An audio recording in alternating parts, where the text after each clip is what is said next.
The best piece of advice I've been given is to be brilliant and do loads. Yeah, and it's about being yourself. If you can just be yourself and not try and, big yourself up or pretend to be more important than you are, just go in, do a good job and do it well.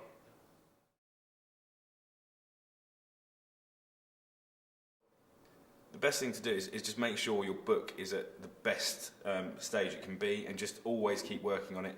And again, when you go into an agency, just be yourself, be as natural as you can, and talk to people, be really polite, and just put yourself out there, get out as much as you can and see people. If someone's helped you, remember to say thank you and don't annoy anyone, because it's a small industry, and if you do that, it could have a lot of consequences.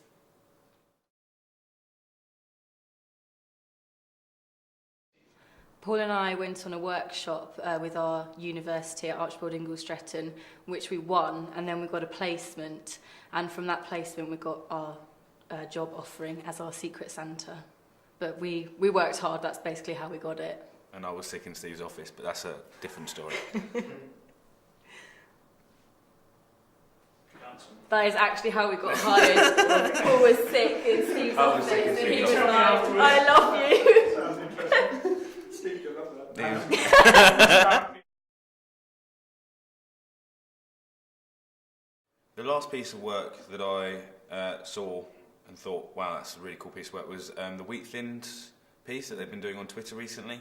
And that was about finding people that had tweeted about wheat thins and said, oh, I've run out of wheat thins, and it's an American thing. I run out of wheat thins, I really want some wheat thins. And then this wheat thins van would turn up outside their house.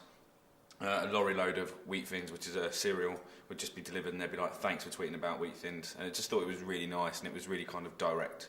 And people didn't believe that happened, so then they said, oh, that looks fake, that must be an advert, but actually then they got delivered a crate of this cereal, and it was just like really well executed and real, which I think makes all the difference.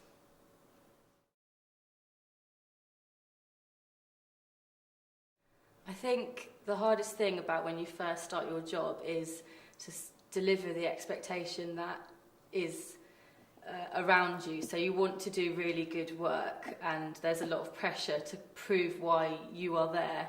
So I think that was the hardest thing, to not present bad ideas and just to be good and yourself, and just try and do really good work.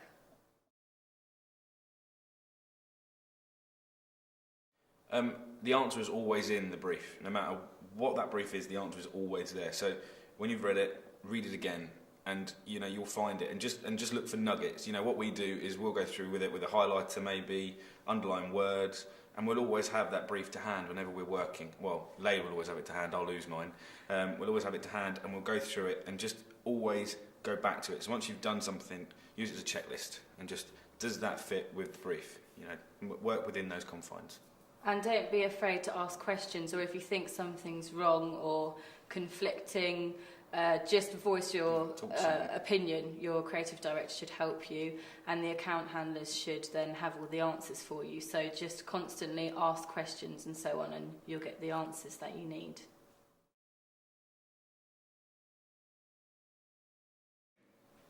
I think just generally getting yourself out there, looking at different things that you wouldn't necessarily take an interest in, is really good for inspiration. So whether it's art galleries or festivals or a jewellery exhibition, whatever it is, everything that inspires you is out there. When you look at it, you walk down the embankment or you go to Birmingham or whatever it is, you just take it all in. So blogs are really helpful as well. There's Creative Review and Brand Republic, and more crazy ones like cool. Learn something new every day. Just everything's inspiring. And also, if you work somewhere, if you find that, like when we were at university, we'd always work at Laila's house, try and get out of doing that, try and break that habit. And Laila and I will never work in the office, we'll go down to the British Museum, and if we can't go to the British Museum, we'll go to a coffee shop, or we'll just always try and get out. If it's a sunny day like it is today, we'll go sit in the park. It just, go and do something new, and it will help inspire you to do good work. And Paul and I have different interests. Like Paul loves music and I love fashion, and we'll share what we like with each other, so we kind of cover more ground between us and the other person understands as well.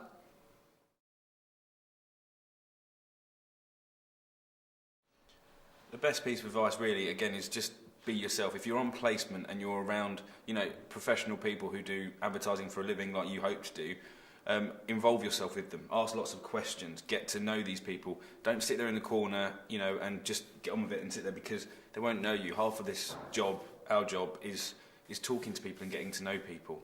And if you're sat in the corner, we can't get to know you. We don't know what you're like, and people won't talk to you, so you need to go and talk to them.